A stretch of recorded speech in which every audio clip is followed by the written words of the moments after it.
Live from Beit Shemesh and broadcasted around the world, you are listening to the Frum Entrepreneur Podcast with your host, Nahum Kligman. Interviews and advice from Jewish entrepreneurs from around the world. Listen, learn, be Matzliach. Welcome to episode 8 of the Frum Entrepreneur.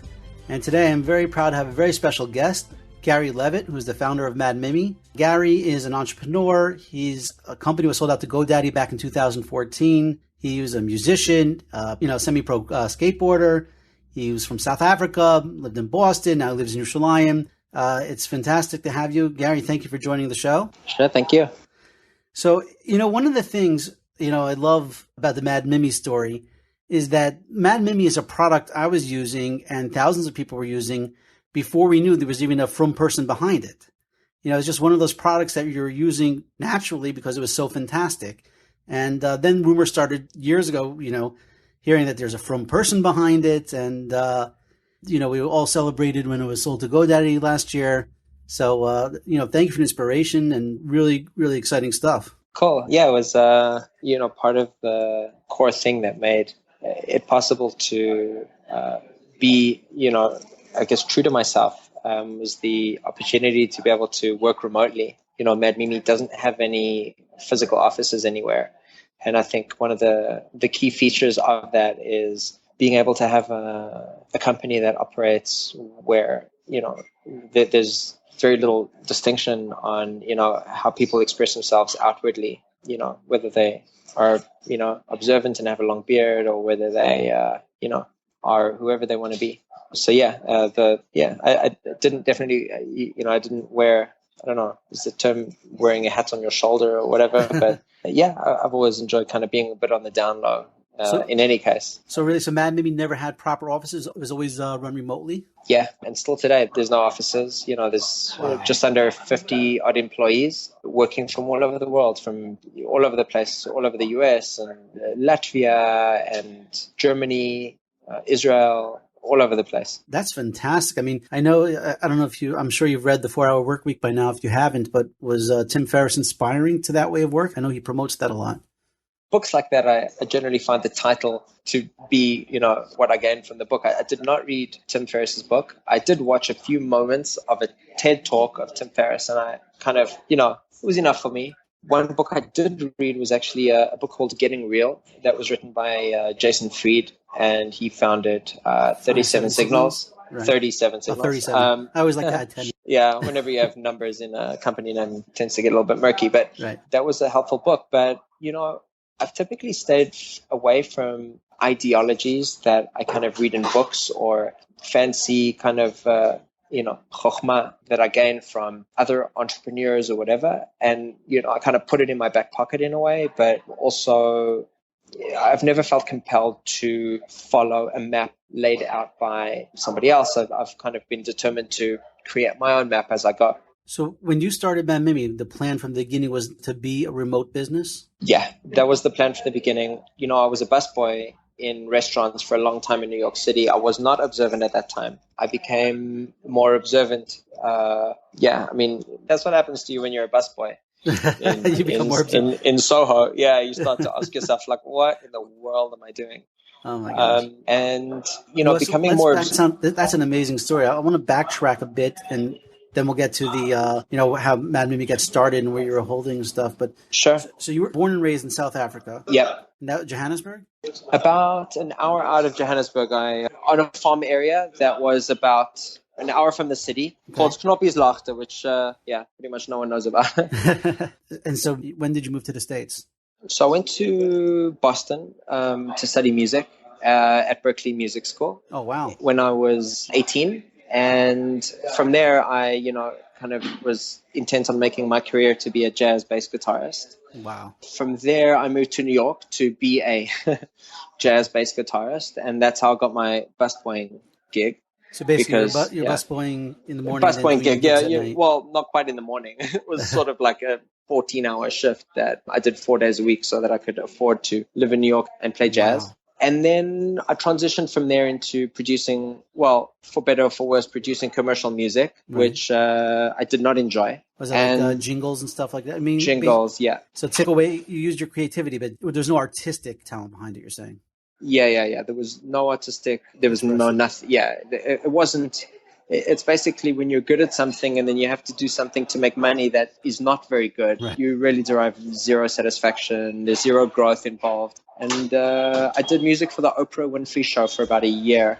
Oh, wow. See, I didn't see that on LinkedIn. So, no, I didn't. Maybe I should update my profile. But I did that and it was fine. And then from there, I thought maybe, I'll make an application for musicians, since I thought that I understood musicians, where I really don't. I kind of only understand myself. Alavai. But I started thinking maybe I'll make this app for musicians where they can kind of create a online press kit for themselves. And then that changed into email. I mean, that's obviously a giant summary, but... Right. So, I mean, did you have any type of technology background? You were just like a music guy and said, hey, there's this need and, I may as well create it. Yeah, just a music person. And I saw a need. There was another company at the time called Sonic Bids. I think they are still around. And I thought, let me try and do this in a way that would appeal to me. So started, and then I created this user interface where you could kind of stack MP3s and biographical details and sort of drag the little modules that you stacked up below and above the others next to them. And at some point, about 6 months into the development, and it wasn't so simple. I mean, I'm obviously leaving out a whole piece here. The getting started piece, I had zero technological background. I read a book called Head First HTML and CSS. It's brilliant. It's such a fun book. It is such a fun book. I read that book. I taught myself CSS and HTML. I designed mockups. I actually designed MadMimi. Oh, really? And coded the entire design, implemented everything. Eventually, I mean, it took a good year before I wrote CSS that was, functionally palatable. Right. But yeah, I had no money. I just hired a developer. Okay, so you were busboying 14 hours a day, 4 days a week. You were doing your jazz at night, and somehow you found a time to build a multi-million-dollar technology. In a sentence, I was playing jazz, I was busboying, and then I started busboying a lot, and then I got sick of busboying, so I started doing commercial music and jingles, which was a total effective failure because I made no money. I think the most money I ever made in my entire life until I was 28 years old was, I think, $18,000. Oh, wow. And that was the year that I got married and had a kid. And then I started teaching myself how to program and started this website, The Idea for Musicians. I raised $10,000 because I thought that that's how much it costs to produce an internet venture. Right. I raised $10,000.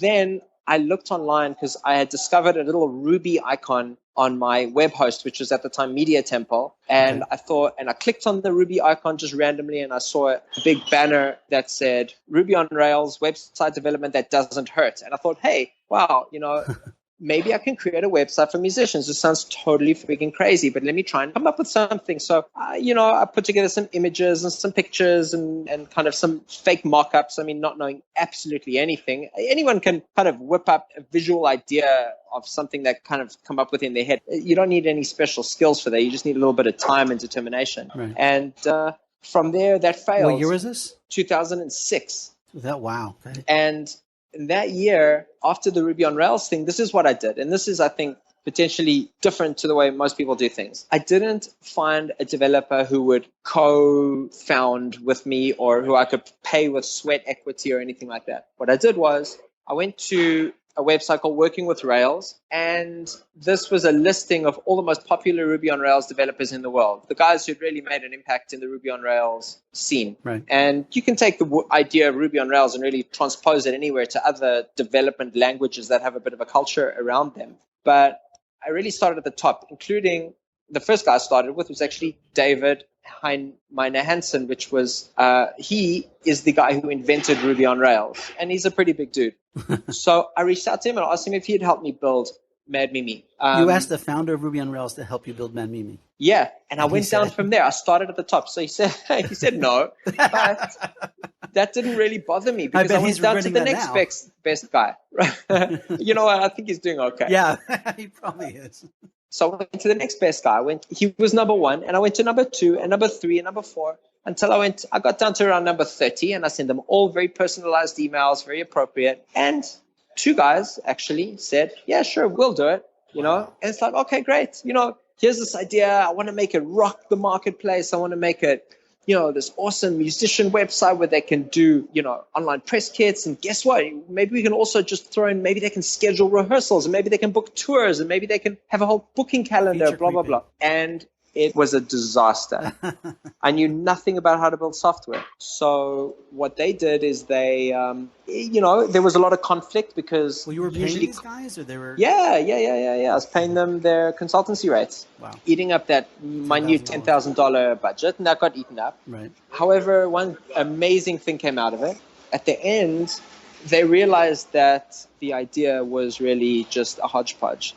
And they invited somebody to save me. They called somebody called Jeff Patton. Jeff Patton is the world's greatest guy in tech because what he does is he helps people take their idea from being a hodgepodge and just an idea, and he helps map it in a way that a developer can actually understand what needs to be built. So he flew in from Utah to New York. Wow. And I'm actually in his book that he just came out with, which is one of the greatest books ever. It's called User Story Mapping. Great. And he helped me map the idea of MadMimi, and it became clear to me that it was impossible to build an app for $10,000. It was also impossible to build it for $20,000, but this app more looked like it would cost around $60,000, and it ended up costing about $120,000. No, so MadMimi was actually the name for the music app, not for Yeah. I kept the name. Okay. But it would cost $60,000 in developer consultancy backend cost.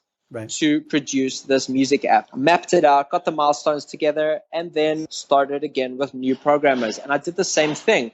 I went to the best programmers in the world, and I just went down the list. Ruby on Rails again? Ruby on Rails, yeah. I went down the list and I contacted 81 top-notch engineers. I just went down the list, and there are thousands of engineers, and they ranked in popularity by those who have contributed to the core Ruby on Rails stack. Right. Yeah, and I've always been obsessed about just working with luminaries, because when you work with one luminary, you can get other luminaries involved. And when you work with other luminaries, it's easy to recruit because you're building on top of stuff that great people have done. So it's really appealing for top-notch programmers to be involved, and designers, etc. Kind of just use that rinse and repeat pattern when putting together a team. And it works. It's great. And it's really fun to work with luminaries because you learn a heck of a lot, whether you're back end or front end. But I always try and touch the stuff that they're doing. I look at their code and I try to figure it out and see what's great about it. And same as design, I try to absorb the learning in the opportunity that I have, because I treat programming or producing product as two things. I treat it half as a college degree, and I treat it half as I'm actually building something here. The college degree stuff enables me to just inhale learning from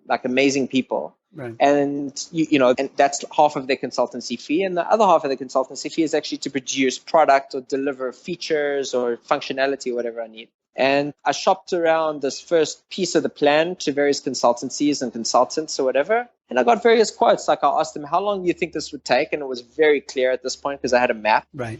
What did the cost from the map, by the way, from, you said his name is what, John? Jeff Patton, Jeff, and then Patton.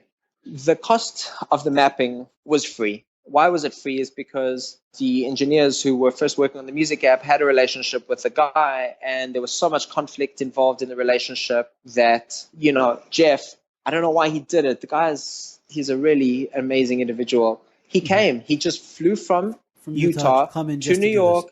And he just did this I think maybe he had a relationship with the engineers such that he was willing to do such a thing. But I think Jeff's fees are many thousands a day. Yeah, I would imagine. Jeff is hardcore. Jeff, I think he designed JetBlue's rewards program. He designed Universal Studios' archival methodology. He's the methodologist. He comes and figures out how to take an idea and map it and build it. Wow. And I would not advise anyone ever to go into a programming situation where they're building their idea the first time without starting with architecture and mapping. This is super, super duper critical in figuring out what's going to be the first iteration of your product, what's going to be the second iteration of your product. But the only way you can do that is by story mapping. And story mapping basically tells you exactly, breaks everything down into small chunks that you can now use to get actual estimates from actual engineers and control risk. So, okay, so I mean, getting his book would obviously be a must read for anybody starting out. Yeah, it's a little bit technical. It can be, but many people who have recommended it to starting out who have no technical background have read the book, and they're actually applying Jeff's methodology to various different parts of their life and their time management and their business life and anything. You don't need to be a techie to be able to understand the book, but it's written beautifully. It's really like he spent 10 years at least writing that book. Wow. And the foreword, there's some giant software gurus who produce that foreword. So yeah, 3 books I would say are indispensable, and none of them are particularly kind of like ideological or in the realm of they're technical. They're like blue collar books. Is Getting Real by 37 Signals. Right. Is if you don't know anything about code, learn HTML and CSS. It's the fundamentals of the internet. Learning that stuff is fun. It's a little bit tricky, but anyone can do it. Okay. And Jeff's book, which is called User Story Mapping. We'll definitely link to all of those books in the show notes. So anybody listening, could just visit our show notes page and we'll link to everything there. So, okay, so basically, you had this new map, you had no more money, and you went out again and you got new programmers to give you quotes. And what happened from there? So then I started begging, begging people for money. I started asking family members. I raised the money from family, really, just little bits here and there. Well, how much? So you said it was $60,000? I raised $100K because I also needed to survive myself. Right. During that time. You were married at this time already? I was married. I had a child who was like 1. Okay. And then I lived off, I think, $1,800 a month. That was my salary. Wow. And I lived in an apartment in New York City. I didn't have windows that faced to the outside. Thank God it was in Park Slope and it was a pretty area. But yeah, I lived off very little at that time. I built a thing in a coffee shop. That's really where I spent all day long. I got a latte, one latte a day. Spent all day long at the coffee shop. Yeah.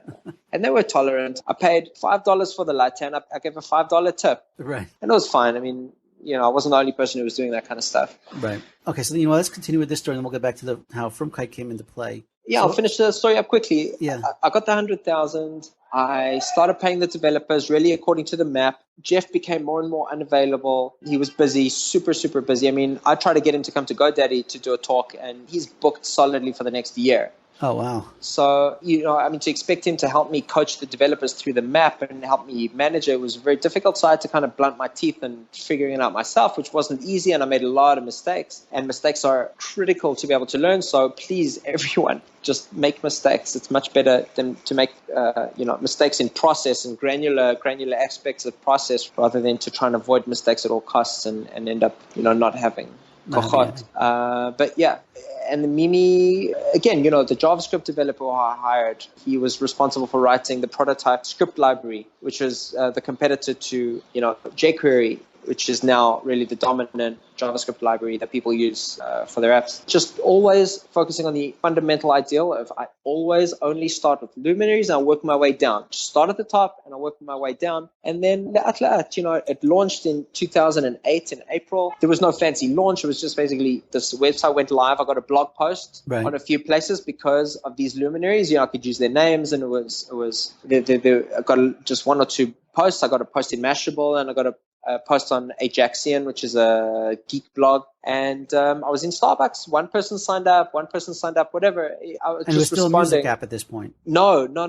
6 months into development, I pivoted. I changed. And then it launched 3 months after that as an email app. Okay. So what happened? You said, hey, this music thing is just not working. We have the team. We have the money. What made you decide? It was one guy. It was one engineer who I was paying, Dave. And it was me doing all the front-end design.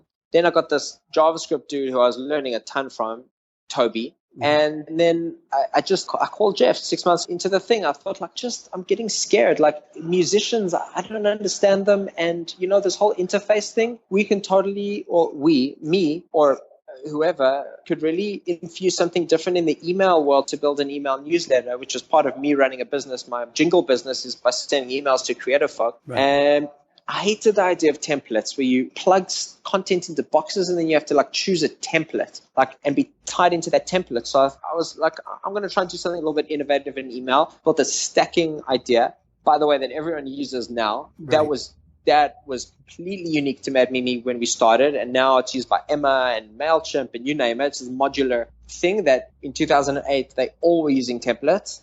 Right. And I was trying to be anti-templates. Like, I'm going to try and be anti something in the email What was the big space. competitor back then? Constant Contact? Yeah. Constant Contact. MailChimp was not a competitor back then.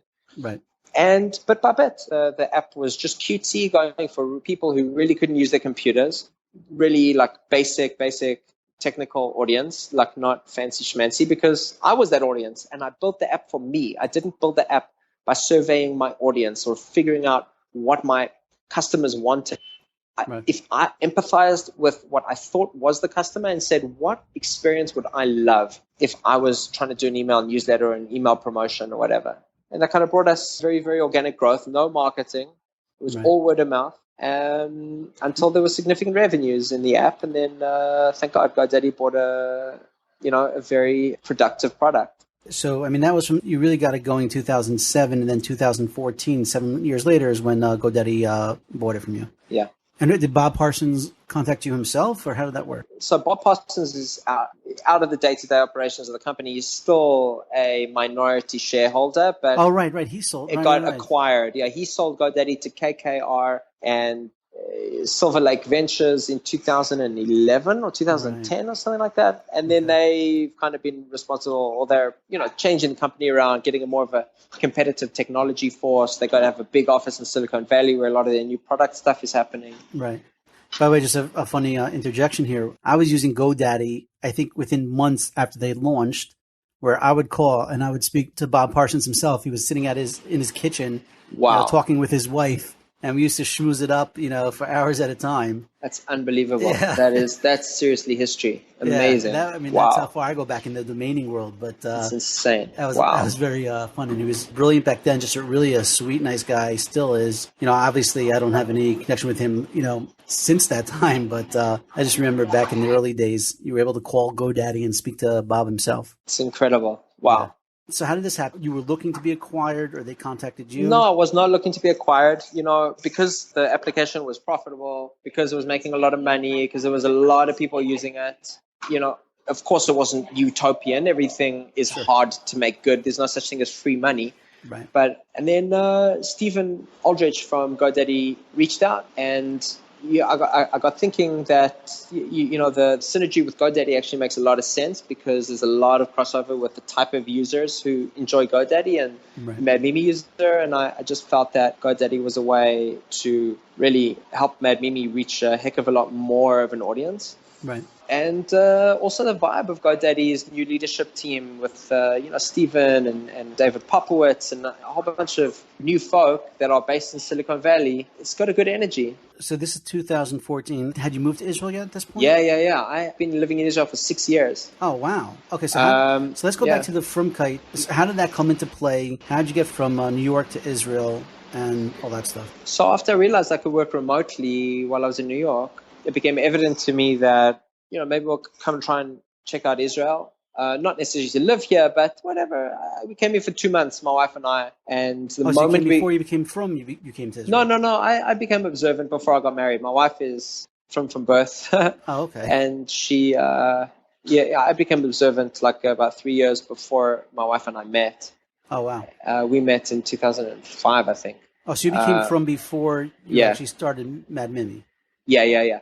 Okay. Yeah, and I started it. Was it Chabad, or you just like what? No, like whatever. Not specifically. It's just like a weird story. So for another podcast, I became observant through really bizarre. Thank God, like crazy hashgacha. And one of the core things was actually realizing that I needed to make MadMimi remote, because I didn't have the confidence to kind of feel like I had a place in the tech scene, in New York. I tried to go to a few incubator kind of group meetup things, and I was a reject. I was a social reject in those things. What am I like? Yeah, with my weird kippah and like, weird like kashrut and like weird this and weird that. Right. It didn't fit. I just kept on plugging away at it. The biggest thing I think that might affect me if I kind of went back in time is a confidence issue. Can I really go against fancy schmancy Silicon Valley hipsters riding on their fancy schmancy, like, Faraday bicycles as like some, dude with like, tzitzit, and like a beard. Like, I don't know. Do I have to be in San Francisco? Do I have to be in New York? Do I have to be somewhere specific to be able to like have the inspiration to create a really top-notch tech product?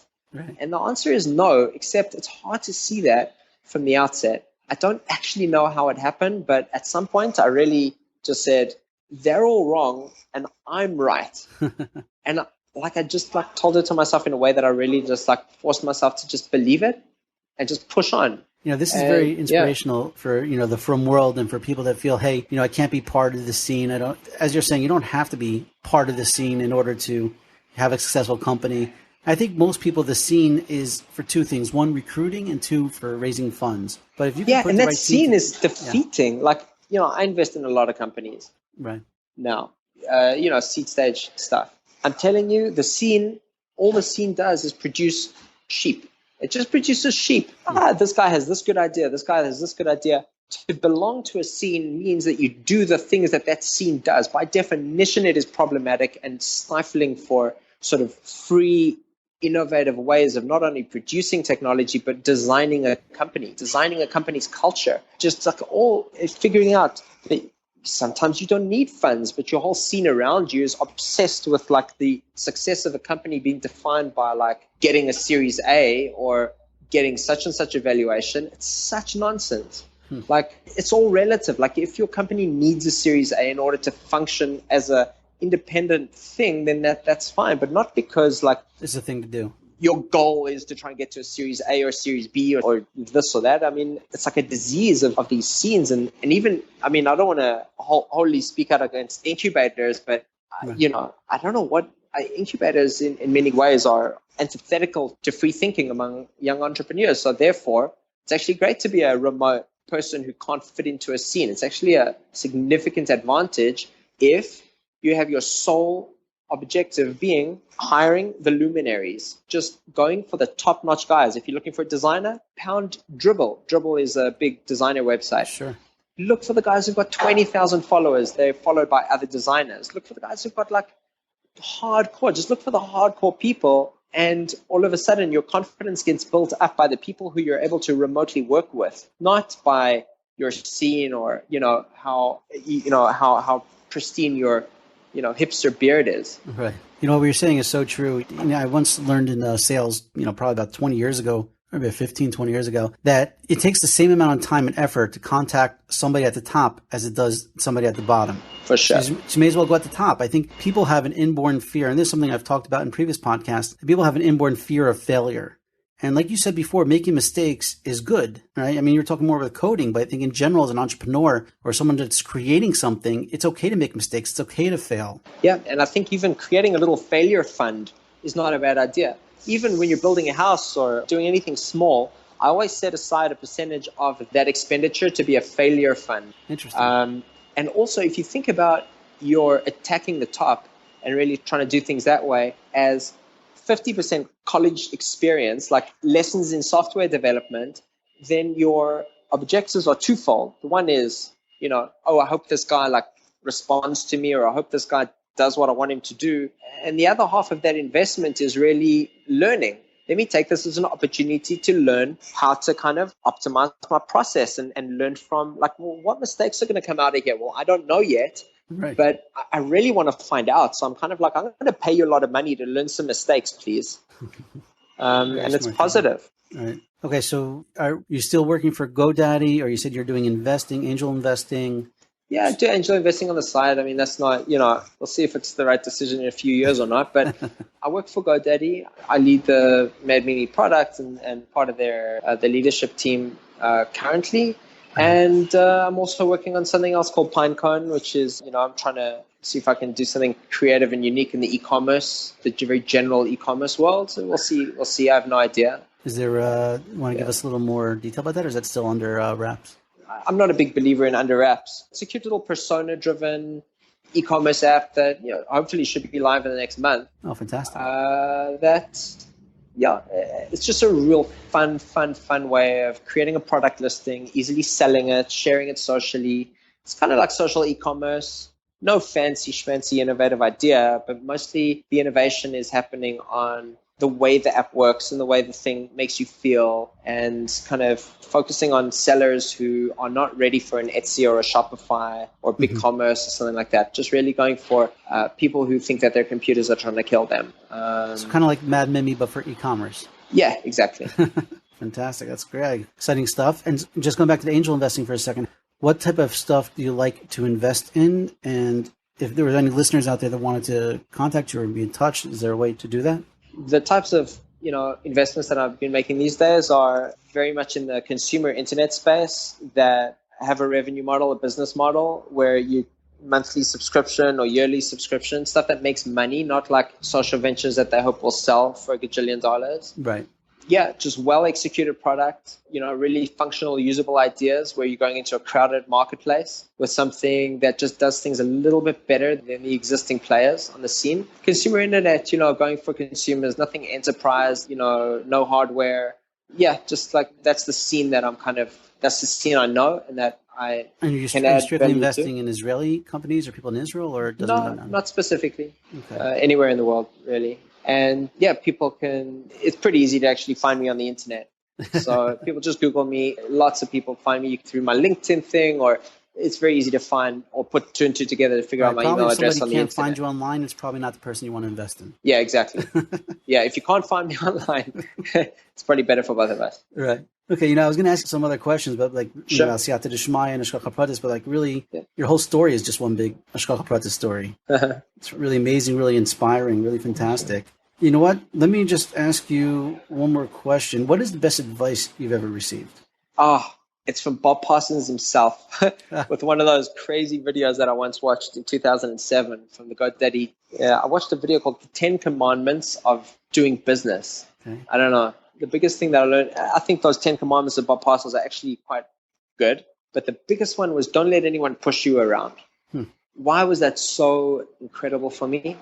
Is because at times when dealing with developers, I was under the impression that if this developer left me tomorrow, I would be completely crushed. The knowledge of the code would be only with him. The knowledge of the components that he spent the last months developing would be only with him, and I would be unable to find a replacement to carry on. And there are times where I almost got pushed into making a really bad deal by the guy asking me for a significant sum of equity. Wow. Or already else after he's been working for you. Yeah. Or else they would leave. And when you're in it, when you're working with these some really, really, really strong programmers, you think that life without them is basically really dim. It's kind of like being in a problematic relationship. Sometimes it's kind of like where Netanyahu and Bennett is right now. Yeah, exactly. So now, a strange type of leverage can get applied, and that's when that advice kicked in. Don't let anyone push you around. So if I was Netanyahu, you would push back against whatever, Bennett? depending on whatever side, it doesn't matter. But I'm feeling pushed around, and that's when I'm basically tears. It brought tears to my eyes that at one point one developer was pushing me to such a not good place. Right. And that's when I kind of got that advice. So you know what? Screw it. Whatever happens. This guy's pushing me around.